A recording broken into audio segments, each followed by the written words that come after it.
Deuxième table ronde qui va s'intéresser à la valorisation des produits agricoles. Petite question qu'on a abordée déjà dans les précédentes interventions, et le rôle de l'agroalimentaire, de la grande distribution et des consommateurs sur ce levier pour soutenir les producteurs dans l'adoption de pratiques favorables à la protection des pollinisateurs. Je me présente rapidement. Je suis Pauline Lavoisy, directrice des programmes nationaux au sein de l'association Noé. Donc, Noé est une ONG qui agit depuis plus de 20 ans pour la protection de la biodiversité et qui travaille avec Befriendly depuis ses débuts. On a été dans les personnes qui ont construit les premiers cahiers des charges et on est toujours à leur côté depuis. Parce qu'on a notamment un programme qui s'intéresse à la protection des milieux agricoles et à la manière de mobiliser les acteurs des filières dans la protection de cette biodiversité. Et donc on s'adresse à des acteurs qui sont des industriels, des coopératives, des distributeurs, et on cherche à identifier des solutions pour qu'ils soutiennent les producteurs. Donc le label Befriendly est une de ces solutions-là. Autour de la table, enfin dans le déroulé de sa table ronde, on va avoir aussi une petite keynote qui va être proposée par Sabine Bonneau, présidente du Planet Score, et ensuite une table ronde avec 4 intervenants. Puisque Bertrand est là, si les autres intervenants veulent le rejoindre aussi, il se sentira moins seul. C'est ça. Donc nous avons Isabelle Boudard, directrice RSE, chef du département éthique et RSE chez Monoprix, qui nous a rejoint et qu'on remercie d'être là, prendre la parole sur ce sujet-là. Bertrand Valliorgue, qui est professeur en stratégie et gouvernance des entreprises. Paul Correia, directeur qualité du groupe Bertrand, qui est un producteur et négoce de vin qui travaille avec Befriendly. Je n'ai pas précisé que Monoprix aussi travaillait depuis de nombreuses années avec Befriendly. Et enfin, Jean-Luc Soury, qui nous rejoint, directeur de la coopérative de pommes et de miel Lime d'Or dans le Limousin. Donc, petite keynote de Sabine pour démarrer, pour t'introduire rapidement. Donc, on a aujourd'hui... pour donner un peu le rôle de l'aval de la filière et de la grande distribution dans ces enjeux-là. Pourquoi on s'intéresse à ces acteurs ? Alors, la question de la valorisation de la production, elle est hyper importante parce qu'en fait, l'essentiel, une grosse partie de nos produits finissent par ces voies de distribution. 70% des achats de fruits et légumes, 80% des achats de vin, pour parler des produits pour lesquels on a des représentants aujourd'hui. Donc, c'est des acteurs et en tout cas une voie de valorisation très importante. Et dans les freins ou dans ce qu'on évoque aujourd'hui, ces voies de valorisation, il y a comment on arrive à s'assurer en bout de chaîne qu'il y a des débouchés et des acheteurs qui sont les consommateurs de ces produits-là qui peuvent être favorables à la biodiversité. Du coup, je vais demander à Sabine de nous exprimer en tant que présidente du Planet Score. Quel constat vous faites sur la réception que peut avoir le consommateur de ces produits-là, de sa capacité à les recevoir et à les choisir, et puis quelles solutions vous avez réussi à mettre en place pour justement identifier facilement ces produits-là, et puis du coup donner des solutions à tous les acteurs de la chaîne aussi pour s'engager en soutien des producteurs. Est-ce que le micro, yes, est ouvert? Merci beaucoup, Pauline, pour cette introduction.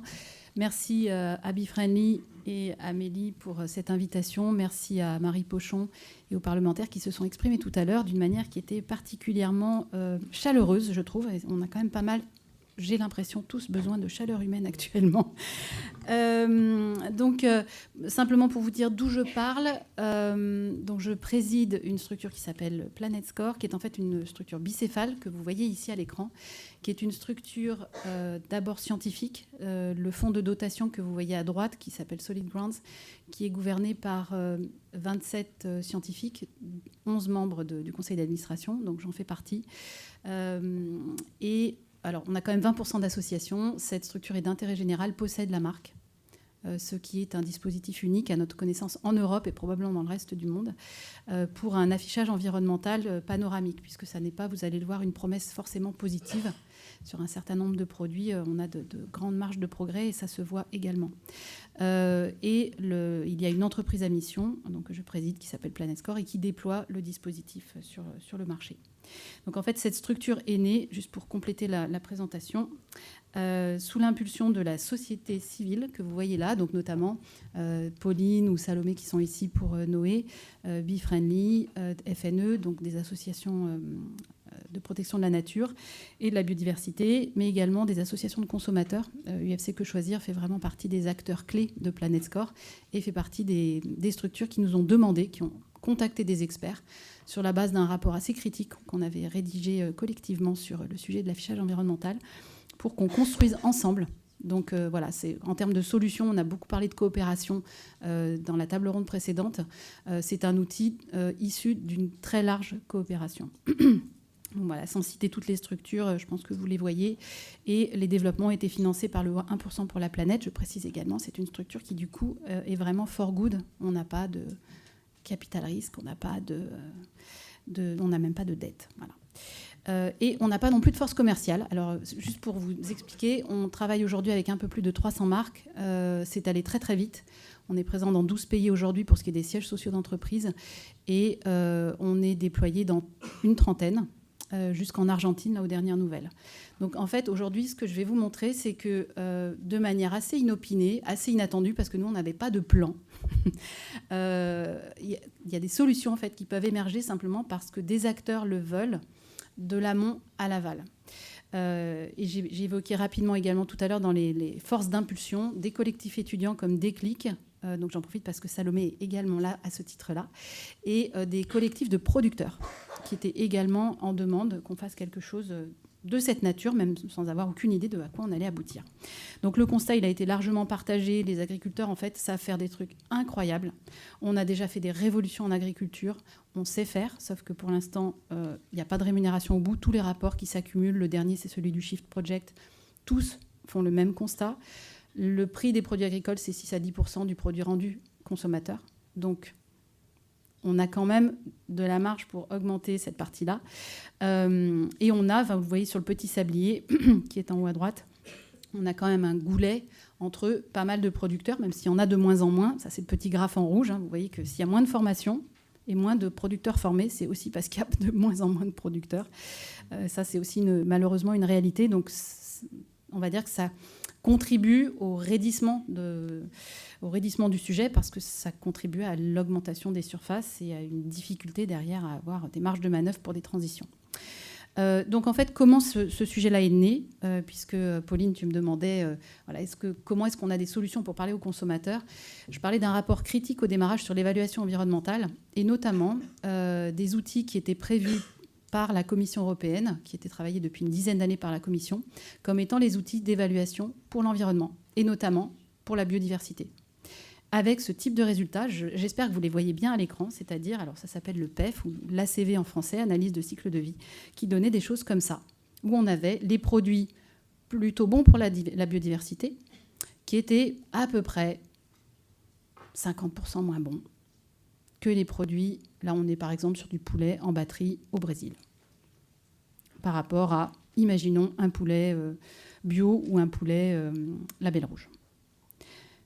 Alors, je vous vois, on va s'en garder pour les questions, j'avance, donc je vous montre, là j'ai montré des poules en cage pour de l'œuf, ensuite ça ce sont des poulets de chair, et juste pour vous donner l'image, sur la viande, on était avec ce type de résultat, c'est-à-dire que si vous devez choisir quelque chose pour votre viande du dimanche, eh bien vous avez intérêt, c'est 3 fois mieux d'aller sur le cochon industriel plutôt que sur un ovin, par exemple.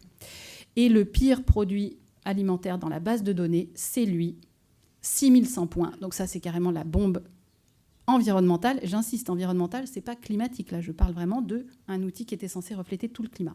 Raison pour laquelle UFC, Noé, FNE, etc. et pas mal de producteurs sont venus nous voir après un rapport donc très critique qu'on a publié, mais on n'est pas les seuls puisque maintenant l'INRA et le CNRS notamment ont publié depuis un autre rapport voilà, très fouillé sur la question, vous aurez le lien sur le diaporama, qui fait le même constat que ces outils-là ne permettent pas de refléter l'enjeu essentiel, que je vous mets là, pour notre référentiel, qui est, alors désolé, je pense que vous ne le voyez peut-être pas très très bien, mais nous on est cadré sur les limites planétaires en termes d'évaluation environnementale des produits agricoles et alimentaires, et sur les 6 limites qui sont franchies, on a 9 limites planétaires instruites, 6 qui sont franchies, celles que vous voyez en rouge, avec un cercle rouge, c'est celles qui sont les plus franchies.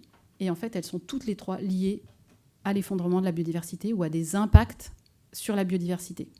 Donc, en fait, on ne peut pas ne pas évoquer ce sujet-là quand on fait de l'évaluation environnementale. Et c'était très, très mal fait par les outils d'analyse de cycle de vie. Donc, on a remonté entièrement des référentiels, pour être clair, de manière à avoir vraiment une vision système qui permette de gérer ces enjeux-là. Les petits points noirs que vous voyez sur les limites planétaires, puisque là, on parle des limites planétaires, tous secteurs économiques confondus, hein. Ça, c'est toutes les activités humaines. Les petits points noirs, c'est la contribution de l'agriculture. Donc, en fait, on peut le prendre négativement en se disant « Oh là là, bah, franchement, on n'est pas arrivé ». Et on peut le prendre positivement, c'est ce qu'on a essayé de faire en se disant « On a une marge de manœuvre énorme. Si on bouge, là, on a vraiment la capacité de faire changer les choses ». Donc, voilà, c'est un très beau secteur pour travailler, en fait, l'agriculture et l'agroalimentaire. Donc, vous le trouvez sur 135 000 produits sur l'application mobile du FC Que Choisir. Donc là, je vous invite c'est une application, évidemment, que tout un chacun peut télécharger. Et avec ce type de résultats, où vous avez, typiquement, sur une purée de pommes, vous allez trouver des choses très, très variables, entre du A impeccable jusqu'à du D pas terrible. Là, on peut avoir vraiment on travaille sur de la data issue des fermes. Et là, on est sur des choses qu'on a trouvées, sur de l'import notamment, qui étaient assez angoissantes. Quand on reste sur les outils que je vous ai montrés tout à l'heure, qui sont utilisés notamment on est très très peu nombreux, on n'est que 2 sur le marché, par le Green Score. Le Green Score, vous allez avoir ces résultats-là. Donc là, je sais qu'il y a des producteurs de pommes, il y en a même un à la table ronde. Si vous voyez les résultats, voilà. Donc vous êtes de la pomme, et si c'est 100% pommes, c'est tout A+ aussi. Donc là, quelle que soit l'origine, les techniques de production, l'origine du sucre, l'origine de la pomme, tout est A+. Donc ça veut dire qu'il n'y a pas de différenciation. Et ça veut dire que si vous êtes tous parfaits, alors que tout le monde sait que toute la production de pommes n'est pas parfaite, ça pose un problème de crédibilité et ensuite ça pose un problème de non-valorisation, quoi qu'il arrive. On ne peut pas se satisfaire de ça. Et idem sur des poulets. Donc là, c'était juste pour avoir un exemple sur de l'élevage.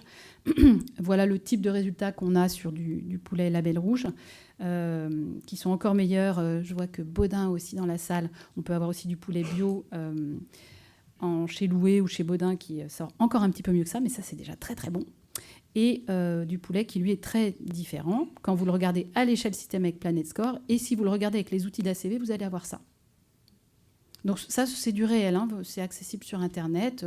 Je n'ai pas pris des cas atypiques. Donc ça, pour nous, c'est vraiment très gênant quand on dit revaloriser le travail de l'agriculteur. Il ne faut pas qu'on parte sur ce genre d'outils. Donc voilà, si certains d'entre vous sont des entreprises qui réfléchissaient à comment vous allez informer vos consommateurs et comment vous allez piloter vos filières, attention à ce que vous choisissez. L'analyse de cycle de vie ne fait vraiment pas l'affaire.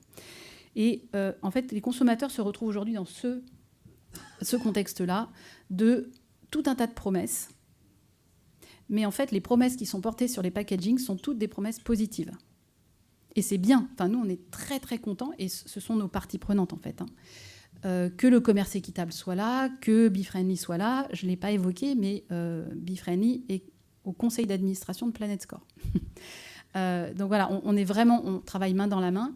Mais en fait, ce que le consommateur voit, c'est parfois aussi des allégations qui ne sont pas des allégations de cette nature-là, c'est-à-dire pas des allégations vérifiées, etc. Et il ne voit pas forcément bien la différence. Et il n'a pas non plus la visibilité des autres produits, c'est-à-dire que vous allez avoir 5-10% des produits qui portent des allégations positives, et puis le reste, c'est le grand flou.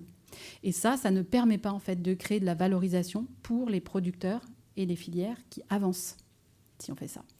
Parce que le marketing a des trésors d'imagination, et on a ce qu'on appelle en science l'effet de halo, c'est-à-dire qu'il suffit que votre packaging soit un peu vert ou un peu allure craft pour que les gens pensent que c'est impeccable pour l'environnement. C'est pas une blague, hein. Donc ça va quand même assez vite, la confusion.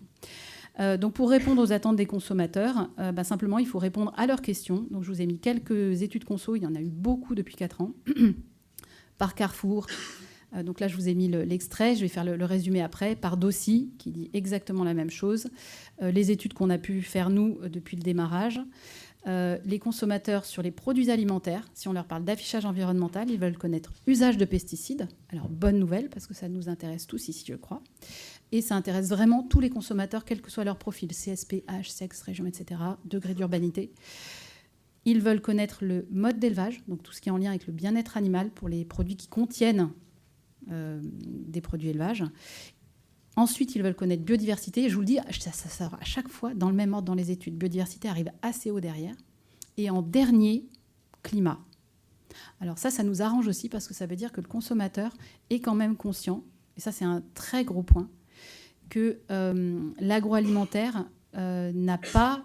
qu'on n'a pas un levier énorme en fait en réalité sur la partie climatique. Et encore pire, si on part dans ce tunnel-là, en fait, on va régler aucun des problèmes de la biodiversité parce que quand on fait de l'optimisation carbone, très souvent, on fait de l'intensification. Et c'est orthogonal avec les enjeux biodiversité. Alors que quand on améliore la biodiversité, on améliore toujours l'enjeu carbone. Donc attention à la clé d'entrée. Et pour nous, biodiversité, on l'a toujours mis comme l'enjeu clé et il pèse pour plus de la moitié du référentiel complet qui fait 25 indicateurs. Et donc on a une très forte préférence consommateur pour avoir ces indications-là, en France mais également ailleurs. Donc là je passe vite, mais on a carrément des publications allemandes qui sont sorties sur ce sujet-là ces derniers mois, et autrichiennes. Donc même dans des contextes moins méridionaux, on a le même type de réponse. Les 2 tiers des consommateurs veulent ces informations-là et pas autre chose.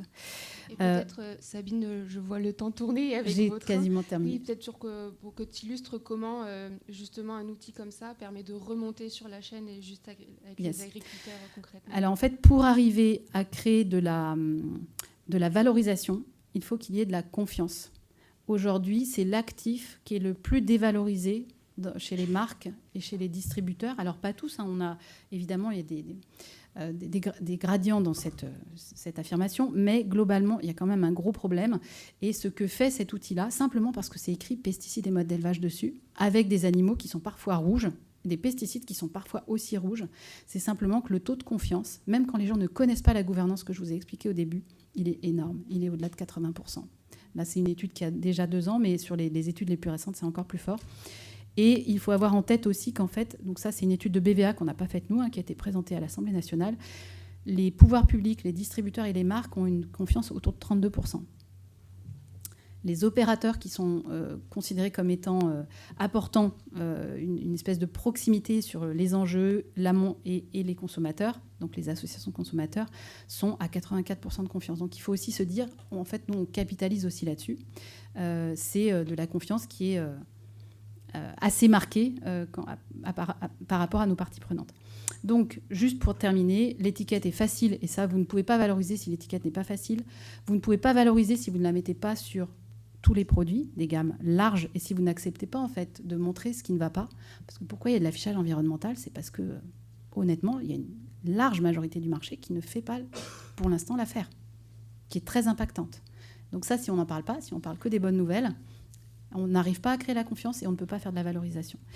Et donc, on a des taux de confiance énormes, des taux d'impact sur les actes d'achat. Donc là, je vais passer très, très vite là-dessus, mais on a fait des études en magasin, des études également par Média Performance, avec des shifts qui sont...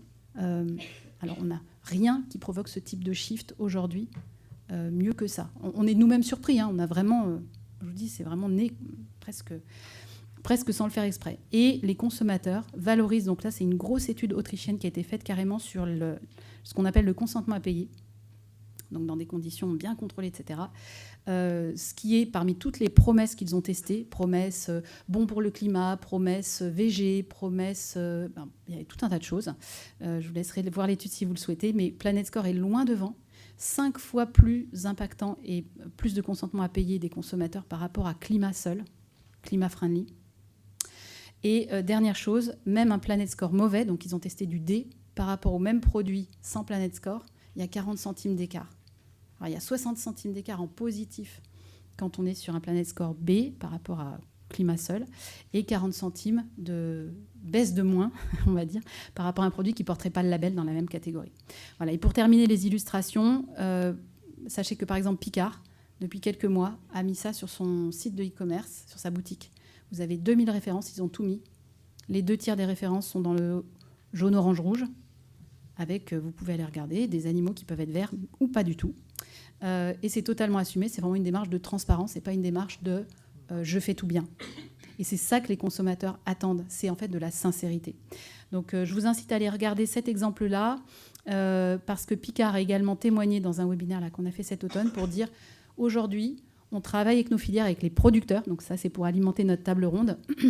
Et en fait, ceux avec qui on a travaillé, là c'est l'exemple de la filière Oseille, mais maintenant on travaille sur 10 filières légumes, ceux avec qui ils travaillent où ils ont les données fermes, on a une gamme maintenant qui est en B, ils sont hyper contents, et ils ont expliqué qu'ils rémunéraient, donc ça publiquement, davantage, donc la réflexion elle est engagée là-dessus maintenant, davantage les producteurs pour arriver à ces notes-là, parce que c'est moins satisfaisant, et ils n'ont pas envie de rester sur ces notes-là. Et ils sont en train d'enclencher un mouvement de cette nature, donc ça nous fait très plaisir, avec une reconnaissance de l'écosystème, puisqu'ils ont été récompensés lors de la nuit de la RSE.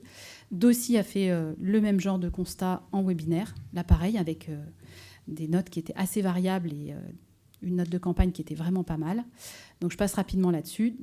Un constat que les choses sont assez hétérogènes. Et on a aussi des petites coopératives comme Jardin du Midi. Alors petites, il y a quand même 200 producteurs dedans sur ce type de production, qui est également on-pack, en expliquant que voilà, ils font différentes choses. Ils font du HVE, ils font du zéro résidu de pesticides. Mais quand on regarde vraiment les datas fermes et qu'on passe ça dans le logiciel Planet Score, ça donne ces étiquettes. Et en fait, maintenant, ils ont enlevé les labels que je viens de vous évoquer et ils mettent plus que Planet Score. Ils ont fait beaucoup de... Ils font également les filières qualité de Carrefour sur ces produits-là, pour information. Et donc, en fait, le message que je veux porter, c'est simplement que quand on crée ce niveau-là de transparence, en essayant vraiment d'être au service des producteurs et des consommateurs, alors bien sûr, on travaille avec les industriels, ceux qui sont au milieu du sablier, et les distributeurs, on arrive à recréer ce type de choses. Là, ça, c'est l'exemple de l'Assemblée générale de fermiers de Loué. Les producteurs sont vraiment en demande de ce type d'outils. J'ai vraiment ressenti cette journée-là très, très fortement. Et puis, on a des distributeurs qui jouent le jeu. Donc, je suis très contente d'être à la table aujourd'hui avec Isabelle, pour Monoprix notamment, Franprix également, et sont engagés depuis le début sur la totalité de leur marque propre. Donc vraiment, là aussi, une très très belle transparence et une grande sincérité qui sont assez caractéristiques de ces enseignes. Et pour information, Carrefour vient d'annoncer qu'il incluait Planet Score également dans ses critères de référencement. Alors rien d'obligatoire du tout, mais voilà, un signal que ça fait partie des critères de durabilité des produits alimentaires. Voilà. Je vais peut-être profiter de Parfait, merci. La transition, puisqu'on parle des enseignes. Pour commencer la partie table ronde, merci beaucoup Sabine pour la présentation de cet outil qui paraît magique et qui en tout cas a l'air de poser un peu les conditions nécessaires, notamment de la transparence et de l'information, à ensuite pouvoir faire tout le travail d'accompagnement et de valorisation financière et économique des produits sur la chaîne de valeur. Du coup, pour démarrer la table ronde, on va laisser directement la parole à Isabelle pour nous donner peut-être le point de vue du côté du distributeur qui est Monoprix au sein d'un groupe Casino qui a pris des engagements pour la biodiversité. Donc, vous pourrez peut-être rebondir sur cet outil-là et puis aussi expliquer qu'est-ce que vous avez déjà réussi à mettre en place en travaillant avec BeFriendly aussi, mais aussi les contraintes auxquelles vous êtes confrontés dans votre métier qui se transforme aujourd'hui. Je vais essayer. Ouais. Enchantée. Du coup, Isabelle Boudard, en effet, je m'occupe du développement durable, de l'éthique sociale et de la fondation pour Monoprix. Et ça fait une dizaine d'années maintenant qu'on côtoie BeFriendly et Monsieur Souris, du coup, Jean-Luc, sur en effet cette démarche. Alors qui initialement, en fait, juste peut-être un tout petit retour sur l'origine, on avait des partenariats agricoles comme pas mal de distributeurs. Et puis en fait, on s'est posé la question de la biodiversité. Alors à l'époque, c'était Karine Viel qui était sur ce sujet-là. Moi, j'étais dans son équipe. Et c'est vrai que un des sujets sur la biodiversité, c'est la complexité. C'est-à-dire que quand on est distributeur, alors Monoprix, on a la chance de vendre tout sous le même toit. Donc, on a la chance d'avoir à peu près toutes les contraintes réglementaires et d'avoir à peu près tous les enjeux à gérer depuis la question du bien-être animal, en passant par la question du cachemire ou des chaussettes, donc de la production made in France. Donc c'est vrai que la complexité, c'est comment est-ce qu'on adresse ces sujets, comment on les priorise. Sur la biodiversité, on peut parler sol, on peut parler eau, on peut parler pollinisateurs. Donc c'est vraiment par où on commence. Et donc, on s'est rendu compte assez rapidement qu'on avait besoin de 3 choses. On avait besoin de dialogue avec nos agriculteurs. Alors, on en avait déjà, mais on avait besoin de le renforcer. On avait besoin d'expertise. Et on avait besoin aussi d'amélioration continue. C'est-à-dire de se dire, finalement, oui, il y a des démarches qui sont vertueuses, qui existent, mais on a aussi besoin de cranter un peu les choses, d'avoir peut-être un socle de base et puis de se dire comment est-ce qu'on améliore les choses dans la durée. Et donc c'est, je pense, partant de ces 3 éléments-là qu'on a vraiment essayé de créer ce dialogue avec Befriendly. Et là, je voulais vraiment remercier les équipes, le label, pour leur expertise, parce que c'est vrai qu'on a besoin, en fait, nous, de s'associer à l'expertise, je vois Camille, je vois toute l'équipe, et à l'expertise des apiculteurs, parce qu'on ne sait pas, en fait, faire seul là-dessus. Donc on avait besoin de renouer ce dialogue, et je laisserai peut-être Jean-Luc témoigner de comment ça a renoué le dialogue entre les apiculteurs et les agriculteurs à un moment de se mettre autour de la table dans cette démarche-là. On avait besoin d'expertise, et puis on avait besoin encore une fois de se dire, voilà, c'est quoi le plan de progrès. Donc on a construit un cahier des charges sur la base du cahier des charges de Befriendly pour notre filière de fruits et légumes. Aujourd'hui, c'est une vingtaine de fruits et légumes qui sont concernés par cette démarche Monoprix tous cultivateurs. On s'est dit, en fait, voilà, l'idée, c'est d'embarquer l'ensemble, la majeure partie de nos producteurs. Donc, c'est aujourd'hui 700 producteurs à peu près en France qui sont concernés sur ces différentes filières, d'avoir un socle de base. Donc, on reprend un certain nombre on interdit évidemment les néonicotinoïdes. On va avoir des traitements qui sont plutôt de nuit, si jamais il y a des traitements de discussion aussi avec les apiculteurs. Et ça, je pense que ça a été très important. Et dans la globalité des producteurs qui sont concernés, l'idée, c'était de dire tous ne seront peut-être pas labellisés Befriendly, et c'est pas grave. Et l'enjeu, c'est aussi de valoriser l'ensemble de la démarche, mais pour reconnaître le travail qui est engagé sur le terrain.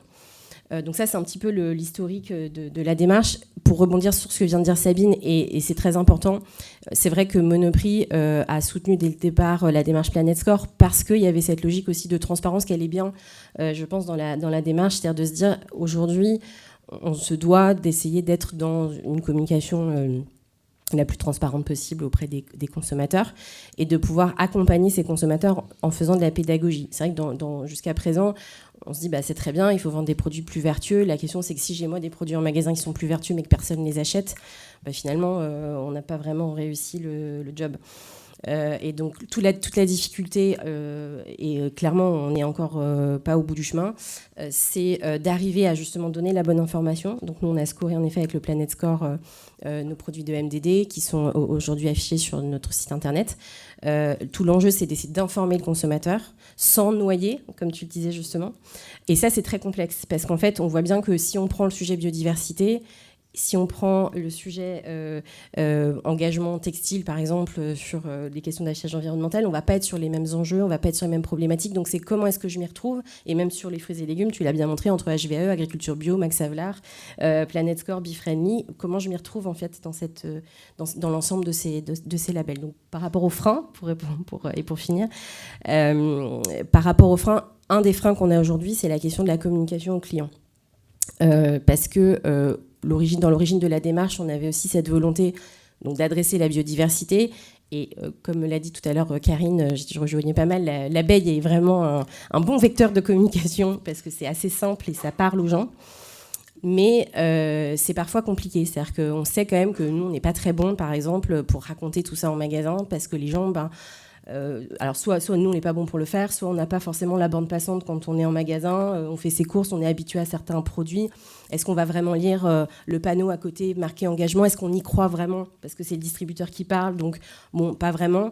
Et donc c'est compliqué de trouver les bonnes façons finalement de valoriser ces démarches entre les labels privés, les labels soutenus par la puissance publique, les démarches des distributeurs, et toute cette communication-là, clairement, on a encore à s'améliorer, je pense, là-dessus. Et puis l'autre point de difficulté que je vois, en tout cas à date, c'est... on se rend compte au moins une fois par an avec les producteurs. On fait une grande journée où on essaie de poser sur la table un peu les différents sujets et d'échanger entre nous sur quels sont les axes d'amélioration. On a toujours la question des volumes d'achat, c'est-à-dire qu'en fait, on sait qu'il y a une partie qui est produit qui parfois n'est pas toujours acheté. Et donc, comment est-ce qu'on valorise l'ensemble de la production? Et donc, on a travaillé sur un certain nombre de recommandations aussi avec les 10 recommandations qu'avait portées Befriendly, en particulier sur la capacité à aussi pouvoir vendre différemment, par exemple, des produits qui ne sont pas dans les calibrages, on va dire, habituels. Donc, c'est un peu les fruits et légumes moches que vous pouvez connaître. Mais là, du coup, coup, ils sont moches, mais ils sont bee-friendly ou MTC. Donc l'idée, c'est aussi d'essayer de trouver d'autres façons aussi d'augmenter finalement les débouchés pour nos producteurs, avec une accessibilité prix, parce que ça reste quand même aussi un des sujets. Okay, merci Isabelle. Ben justement, je vais peut-être laisser la parole à Jean-Luc Souris, puisque vous avez travaillé ensemble avec Monoprix, et puis peut-être pour quand même mettre en avant le fait que Lindor, c'est un des acteurs historiques de Bee-Friendly, qui a fait monter le cahier des charges arboriculture avec l'association. Donc vous êtes engagé dans cette démarche bien longtemps, et puis finalement, me dire, est-ce que ce travail avec Monoprix, ça vous a aidé à encore plus porter cette démarche pour les pollinisateurs? Peut-être vos attentes supplémentaires ou besoins en plus pour aller plus loin? Ok, merci. Très, très heureux et fier d'être ici aujourd'hui. Merci à Bee-Friendly de m'avoir invité, Amélie. Voilà, donc Lindor est une coopérative basée en Limousin de pommes.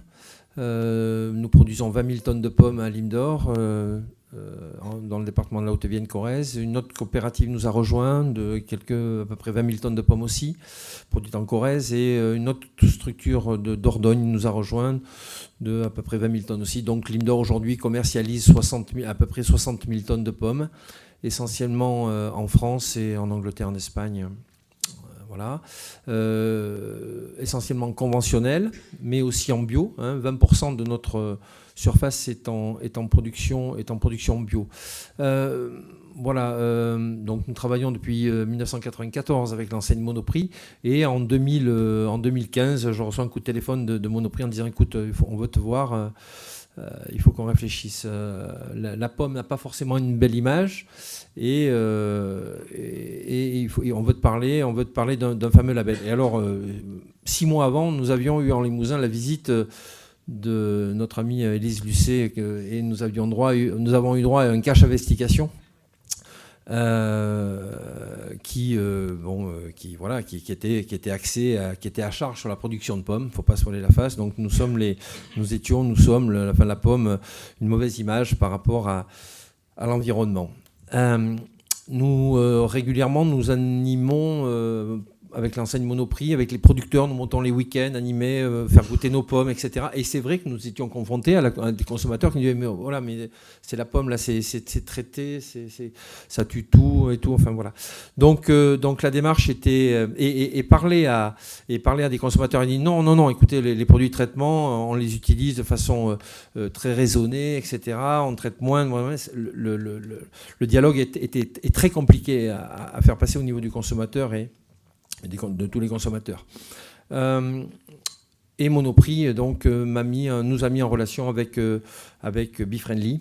Et c'est vrai que nous avons été la première structure en France à l'adopter, après réflexion, puisque ça passait par la suppression de ces fameux néonicotinoïdes, qui étaient autorisés en France, autorisés en Europe et autorisés en France à l'époque. Et avec tous mes producteurs, j'ai réuni tous mes producteurs, je leur ai dit écoutez, il faut qu'on ait un temps d'avance. Il faut qu'on arrive à supprimer ces néonicotinoïdes et qu'on rentre et qu'on travaille avec le label Bee-Friendly. Donc ça n'a pas été facile, on a mis un peu plus d'un an, et on a arrêté. Donc 100% des producteurs de Lindor ont arrêté les néonicotinoïdes 3 ans avant l'interdiction en France. Nous avions donc ça ne m'a pas fait des amis au niveau de la profession. Voilà, parce que interdire ce qui n'était pas interdit, déjà la production c'est compliqué, donc ça n'a pas été facile mais l'histoire nous a donné raison, puisque 3 ans après les néonicotinoïdes étaient interdits. Voilà. Et puis au niveau de mes producteurs aussi, puisque bien sûr quand des ruches, quand des abeilles mouraient dans la campagne, c'était évident que c'était dû aux pommes. Donc voilà, nous avons travaillé avec donc 100% de mes producteurs sont labellisés Bee-Friendly, 100% des pommes de notre production. Voilà. Donc ça nous a permis d'avancer, de rentrer dans une démarche, et même au niveau des consommateurs et de mes producteurs. Les familles de mes producteurs qui avaient peur des fois, c'est vrai, de l'image de la pomme, sont rentrés dans une démarche beaucoup plus positive. Et nous avons voulu aller plus loin, et nous avons mis des ruches dans nos vergers de façon sédentaire. Donc aujourd'hui, chaque verger de lime d'or, chaque producteur de lime d'or possède des ruches qui leur appartiennent, mais qui sont travaillées avec des apiculteurs. Nous avons ouvert au niveau de lime d'or une section apicole. Donc nous avons des adhérents apiculteurs qui sont adhérents maintenant avec les arboriculteurs, deux ennemis qui auraient dit qu'on allait réunir une coopérative fruitière, allait réunir des arboriculteurs et des apiculteurs. Et aujourd'hui, nous avons 2200 ruches dans nos vergers de façon sédentaire. Ça a beaucoup fait parler, c'était un gros risque parce qu'il fallait que ça fonctionne, mais aujourd'hui 6 apiculteurs sont installés au sein de Lime d'Or et produisent du miel. Nous avons été encore plus loin, nous avons monté une miellerie. Donc Lime d'Or possède une miellerie et nous produisons tous les ans 30 tonnes de miel issues de nos vergers. La boucle était bouclée avec ce pot de miel, 30 tonnes de miel, la boucle était bouclée. Nous travaillons de façon conventionnelle, 100% labellisé Bee-Friendly et une production de miel. Voilà un peu l'histoire et je peux vous dire que dans la tête de mes producteurs, savoir qu'ils ont des ruches, savoir qu'ils peuvent accueillir, qu'ils respectent l'environnement, ça a beaucoup changé l'éthique. Voilà. Et pour le fait que Monoprix était là au tout début pour apporter une sécurité bien sûr, de débouchés aujourd'hui, grâce à l'enseigne Monoprix, nous vendons nos pommes sous le labellisé Bee-Friendly. Et oui, on se rend compte très bien que quand on fait des animations producteurs, consommateurs, connaît le label Bee-Friendly. Et quand on a parlé tout à l'heure du fait que ces pratiques, il faut avoir un coût. On a parlé de l'implantation d'infrastructures agroécologiques, etc. Est-ce que ça suffit finalement à soutenir ça aujourd'hui chez vos producteurs bien sûr, ça a un coût. Aujourd'hui, l'arrêt des néonicotinoïdes, etc., a un coût. Les produits de traitement, nous avons, comme ça a été dit avec mon collègue l'arboriculteur, les pommes sont plus difficiles, pour parler simplement, à produire. Donc nous utilisons des produits qui coûtent plus cher, pour produire nos pommes. Okay. Vous savez, actuellement, là, nous sommes dans cette salle ici, là, et à quelques kilomètres d'ici, il y a un groupe de sénateurs et d'élus qui sont en train d'essayer de remettre en place les néonicotinoïdes au niveau national. Il ne faut pas se voiler la face. L'acétamétride aussi, étant les arboriculteurs demandent. Donc, il faut qu'on reste très vigilant et voilà. Et pourquoi tout ça ? Parce qu'aujourd'hui, il y a une distorsion de concurrence. Les néonicotinoïdes sont autorisés par l'Europe, interdits en France, mais autorisés par l'Europe. Et moi, mes producteurs, et les producteurs au niveau national, français, ont beaucoup plus de mal à produire leurs pommes qu'un Polonais, qu'un Espagnol, qu'un Italien. Je suis pro-européen. Mais aujourd'hui, c'est une grande distorsion de concurrence. On nous fait consommer, les pommes polonaises sont introduites en France, sont importées en France, des pommes espagnoles, des pommes italiennes, sont dans les collectivités chez nos enfants. La compote, aujourd'hui, des grandes enseignes comme Andros, il faut prononcer les mots, importent des pommes de Pologne, d'Espagne, traitées avec des produits interdits en France, et nous les font consommer. Donc aujourd'hui, attention, il faut qu'on soit tous ensemble, qu'on fasse corps tous ensemble pour empêcher ces importations de produits qui ne respectent pas les normes sanitaires françaises. Voilà, c'est un petit peu... Voilà, et merci aux enseignes comme Monoprix et d'autres enseignes. Il y a Lidl dans la salle, Intermarché aussi a signé 100% de pommes françaises. Merci. Peut-être pour...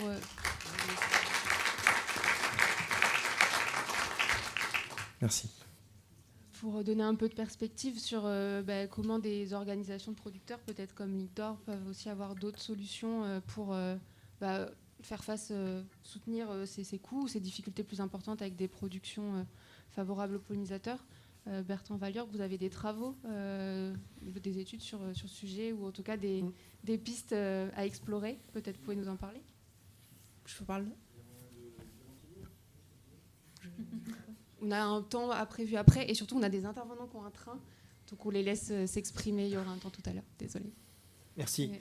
Merci l'invitation de Briefly et Amélie. Je suis très content d'être avec vous et de partager. Alors, ce n'est pas forcément des travaux, mais des réflexions plutôt universitaires. Moi, vous avez compris, je suis dans une école de management avec un très fort intérêt sur le secteur de l'agroalimentaire et de l'agriculture et des grandes inquiétudes par rapport aux effets du changement climatique ou du franchissement des limites planétaires par rapport à notre capacité à maintenir une durabilité, une compétitivité agricole sur la zone Europe.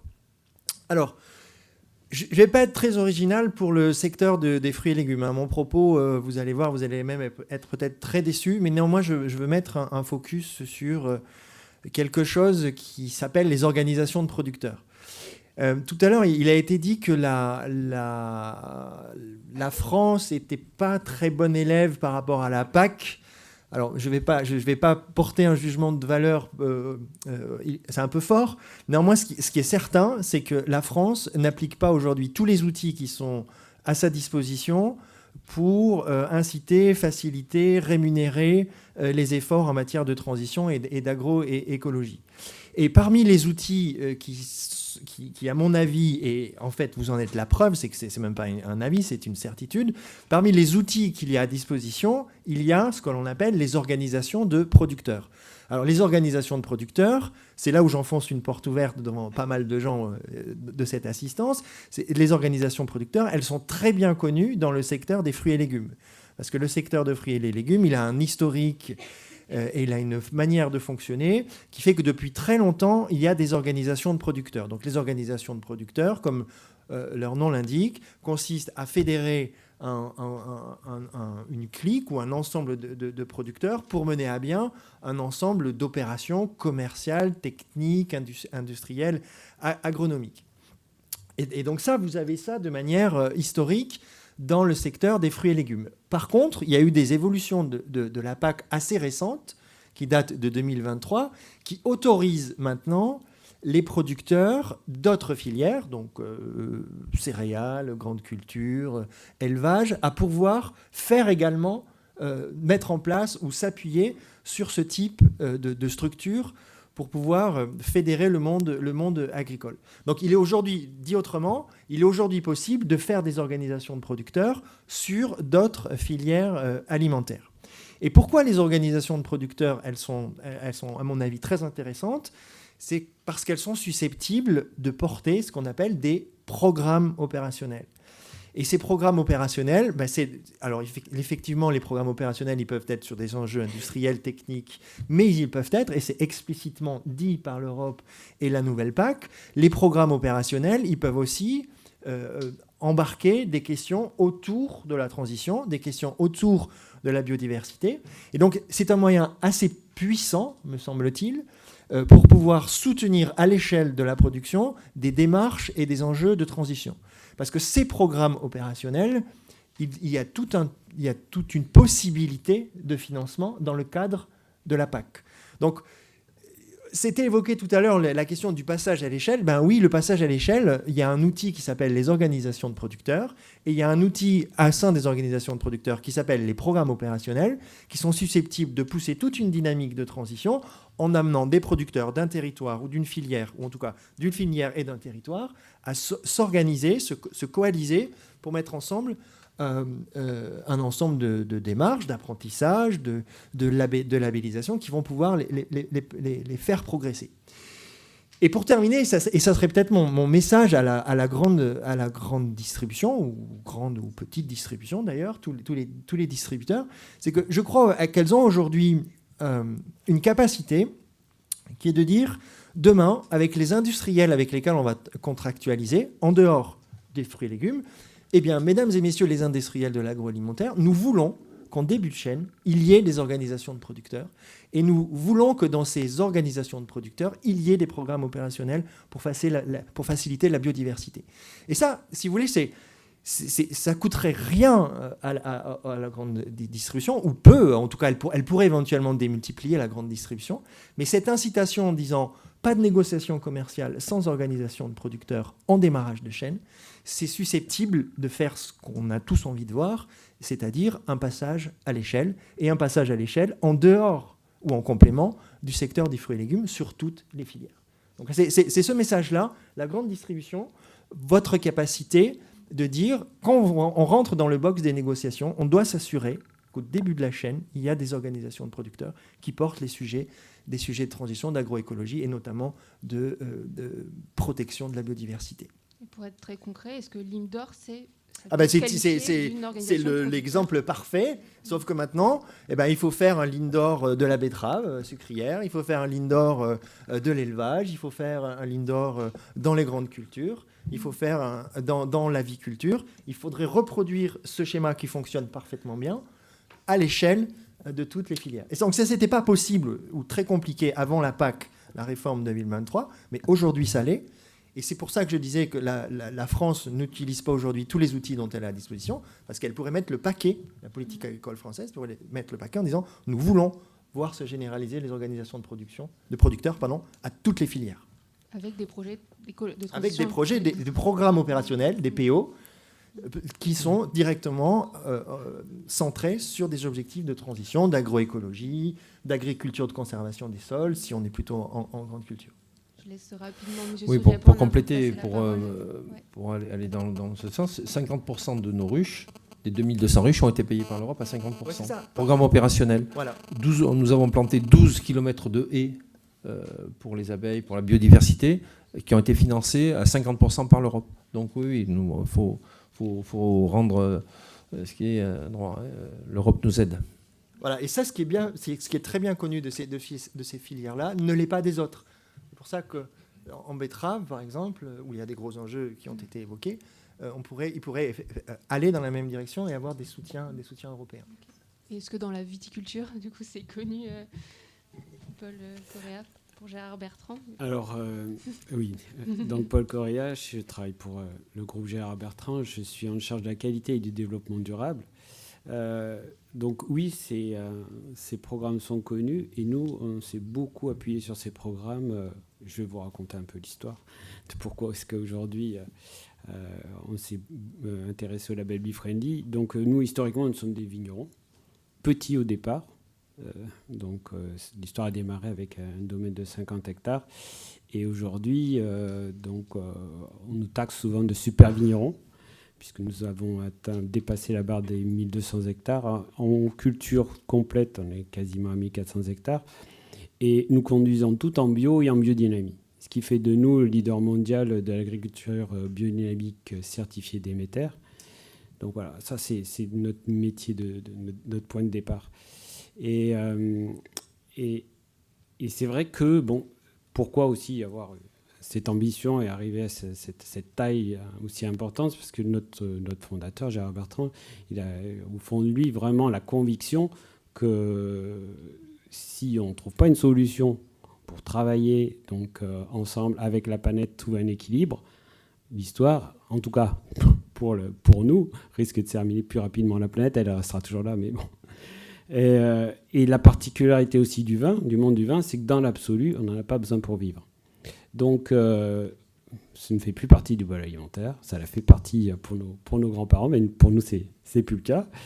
Et donc, il se dit qu'on a un rôle, nous, viticulteurs, d'exemplarité. Et donc, c'est ce qui fait que, pour nous, sur nos terres agricoles, on développe des programmes qu'on estime le plus vertueux possible. On le fait aussi à l'échelle d'une ferme en polyculture à 190 hectares, donc ça commence à être un peu une ferme significative. Et à côté de ça, on a aussi un métier de metteur en marché. Et donc là, on développe des produits pour la grande distribution, mais pas seulement, puisqu'on est très gros exportateurs. Nous sommes présents dans 175 pays. Et c'est vrai que dans ce cadre-là, ce qu'on cherche toujours à faire, c'est de développer des produits qui sont vraiment en phase avec nos valeurs, notre ADN. Et donc, alors, il est vrai qu'au départ, on a développé beaucoup de gammes bio. Il y avait une demande. Ça nous a d'ailleurs conduit lancé un gros programme opérationnel et on a bénéficié justement à l'époque de toutes les aides de la PAC. Ça a permis de soutenir ce programme de conversion. Il y a 1600 hectares que nous avons accompagnés, nous, techniquement, et avec l'appui justement de ces aides. Et donc, à une période où il y avait une grosse demande de la bio. Voilà, c'était les consommateurs, il y avait cet appétit pour la bio. Et donc naturellement, c'est des choses où on avait un vrai moteur. Et dans le même temps, on sentait aussi que certains consommateurs ils voulaient aller plus loin. Et c'est là qu'on s'est intéressé donc, à la démarche Bee-Friendly, qui, elle, portait vraiment donc, le message de protection de la biodiversité, de défense des pollinisateurs, etc., etc. Donc, c'était aussi pour nous un moyen de développer donc, un produit qui porte un autre message et qui permette donc, aux consommateurs aussi d'entrer dans le jeu. Parce qu'aujourd'hui, on est tous liés. Si le consommateur, in fine, se désintéresse des produits, c'est fin de l'histoire. Donc on s'est intéressé à ce label et on s'est dit que là aussi, on allait le faire à grande échelle. Alors, donc bien sûr, ça, c'était l'accompagnement du départ technique de Bee-Friendly a été très important. Mais nous, le match, ça a été de développer un projet de territoire. Et c'est ce qui s'est passé sur le territoire des Cévennes. En fait, nos techniciens, nos vignerons, nos œnologues, très vite se sont rendus compte que sur le territoire des Cévennes, il y avait le terreau, il y avait tout à fait... on avait le terroir, les paysages, et aussi la volonté donc, des vignerons sur place de se lancer dans un projet beaucoup plus ambitieux. Et donc, à partir de là, il a fallu prendre notre bâton de pèlerin et convaincre les acteurs du territoire qu'on pouvait engager à l'échelle donc, de ce vignoble-là une démarche plus vertueuse que la bio et donc aller encore plus loin. Et donc, c'est ce qui s'est passé. On a réussi à mettre 4 caves coopératives autour de la table, ce qui n'est pas une mince affaire, je vous assure. En Cévennes, ils ont un sacré tempérament. Enfin, les vignerons ont tous un sacré tempérament. Et donc, mais disons qu'ils avaient plutôt tendance à se regarder en chien de faïence qu'à travailler, à collaborer ensemble. Et là, donc, ces 4 caves coopératives à Saint-Maurice-de-Cazevieille, Massillard-Gatuèche, Souvignargues, Durfort. On les a mis autour de la table. On a mis autour de la table des élus, les acteurs aussi, agences de l'eau, tous ceux qui étaient présents sur le territoire pour engager ce programme.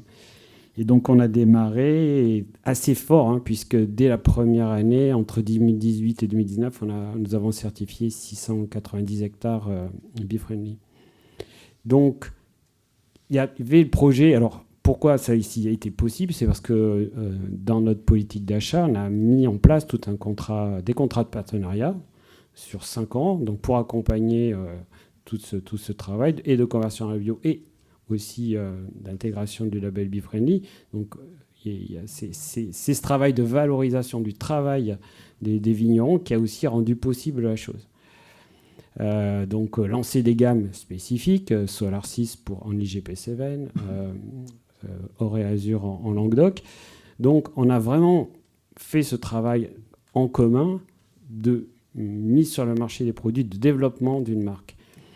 En parallèle, on a accompagné aussi donc, les vignerons à créer un GI2E pour diffuser les bonnes pratiques, les partager, les adapter au climat cévenol. Et là aussi, c'est pareil. On peut parler des couverts végétaux. Ça a été une sacrée bagarre, parce que je vous assure qu'il y a une compétition avec la disponibilité en l'eau, à l'eau quand on met des couverts végétaux. Et pourtant, Dieu sait si c'est important. Donc, tout ça fait qu'à l'aide de ces GI2E, on a réussi à régler les problèmes techniques et aussi travailler sur le modèle économique qui a permis le développement de ce projet de territoire. Donc aujourd'hui, c'est 1100 hectares quasiment de certifiés. Alors, je vais juste obligé de dire au revoir à Sabine Bonneau qui a un train et doit nous quitter. Au revoir Ouais, Sabine.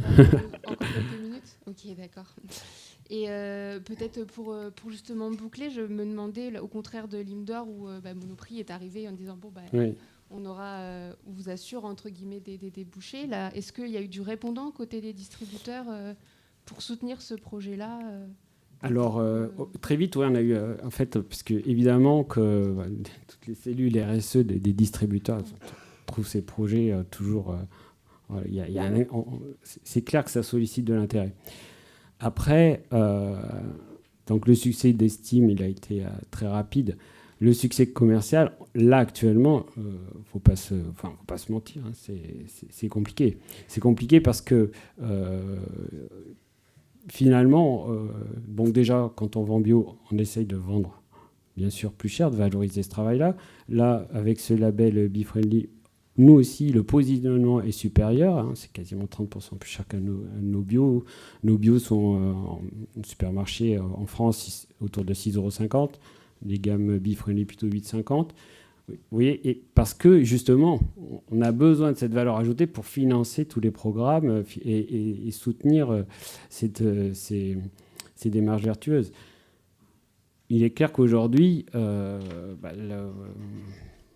les priorités des consommateurs ne sont peut-être pas à financer ces démarches vertueuses.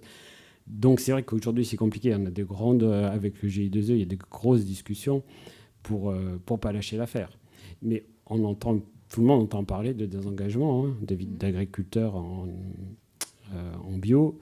Donc, aujourd'hui, pour lutter contre ça, voilà, en permanence, on vient proposer des projets, de nouveaux produits, de nouvelles marques, et maintenir une dynamique. Mais c'est clair qu'en ce moment, c'est sportif. Et peut-être pour boucler, le désengagement des consommateurs, vous le ressentez côté distributeur? Oui, peut-être. Et puis pour rebondir sur les échanges, moi j'ai l'impression, en écoutant aussi un peu les tables rondes, c'est que clairement on a, nous, tous un enjeu de passage à l'échelle. C'est-à-dire que je pense que ce que vous dites, c'est en fait comment on démultiplie l'exemple de Limdor à la betterave, mais pour le blé, et puis demain le coton, parce que en fait, moi, la veste que je porte, voilà, c'est quoi les impacts. Et la complexité aujourd'hui, c'est qu'on n'est pas dans un monde qui est simple, on est dans un monde qui est très complexe, contrairement à ce que certains veulent nous faire croire. En fait, les choses sont très compliquées.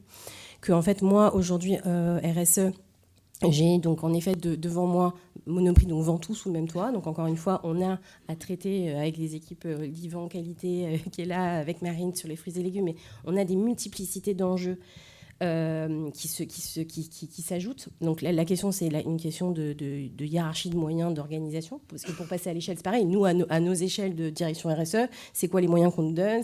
Comment est-ce qu'on s'engage en fait sur ces sujets-là? Je trouve qu'il y a donc cet enjeu de passage à l'échelle. Il y a l'enjeu de la valeur, pour moi, des choses. C'est-à-dire qu'en fait, aujourd'hui, vous dites le prix. En fait, c'est quoi la bonne valeur? C'est quoi le bon prix? C'est quoi la valeur des choses? Est-ce qu'aujourd'hui, on a le sens de la valeur quand on achète un produit? Je pense que c'est ce qui est compliqué, c'est qu'on est beaucoup sur la bataille avec l'inflation, avec le pouvoir d'achat. En fait, aujourd'hui, on a perdu la valeur de ce que doit être une baguette de pain ou un kilo de pommes. Et donc, ça, pour moi, ça va à la troisième chose, qui est la sensibilisation et l'éducation, ce dont on parlait tout à l'heure, qui pour moi est fondamental. Ce que vous faites, Jean-Luc, dans le fait de faire venir des classes pour montrer qu'en fait une pomme, ça vient pas comme ça, ça tombe pas comme ça de l'arbre. Je pense que c'est essentiel et qu'en fait on a ce sujet de sensibilisation, d'éducation, d'accompagnement, ce que faisait Sabine. Enfin voilà, tout ça contribue à cette sensibilisation pour qu'on reprenne la valeur des choses et que progressivement on arrive aussi en nous donnant les moyens à passer à l'échelle.